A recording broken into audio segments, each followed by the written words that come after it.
Now on to the other big story, the FIR that's shaken up corporate India. The CBI's case against Kumar Mangalam Birla and the former Coal Secretary PC Parekh has triggered panic among industry and the government as far as investments are concerned. Network 18 has now exclusively accessed the FIR, which claims to nail one of the biggest industrialists of the country. Here is a look at what could happen from here on. One blockbuster FIR registered 2 days back by the CBI has sent shockwaves through India Inc. Kumar Mangalam Birla, along with former Coal Secretary PC Parekh, named as accused in the 14th Coalgate case. CNBC has now exclusively accessed that FIR, which clearly states the 25th Screening Committee had decided to reject Hindalco and award coal blocks to Neyveli Lignite Corporation Limited. Meetings between Birla and PC Parekh in July 2005 saw that decision change in favor of Hindalco.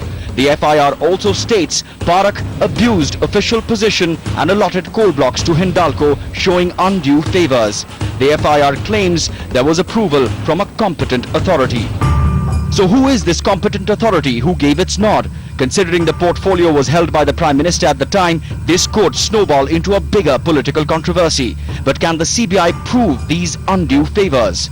I made a proposal to the Prime Minister that there is a merit in their submission and we must reconsider and include them also along with Neyveli in the block. So, I mean, there is no misuse or favoritism or privatization. Just like Parekh, even India Inc. is not convinced. Just because some coal block which was reserved for the public sector is partially allocated to the private sector, there's nothing wrong with that. It was done by the government.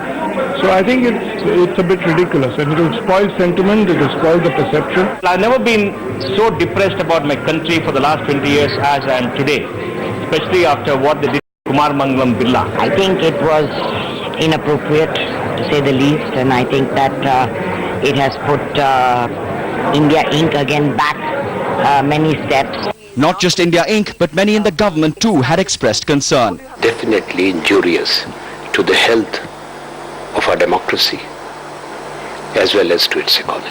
The CBI maintains it's going by the rule book in an investigation being monitored by the Supreme Court. Who would have thought though that one FIR could trigger such panic within India Inc. and spark off apprehensions of another policy paralysis? With Bureau Inputs and Manoj Gupta, this is Arunodaya Mukherjee. It is important to understand that this is just a first information report. This is not a charge sheet, but corporate India nevertheless reacting negatively to what has been put out in this FIR by the CBI, and of course the bureaucracy also reacting up in arms to what has happened with the former Coal Secretary. Joining us now to discuss this are two former bureaucrats, former Cabinet Secretary TSR Subramanian and the former Finance Secretary D.K. Mittal.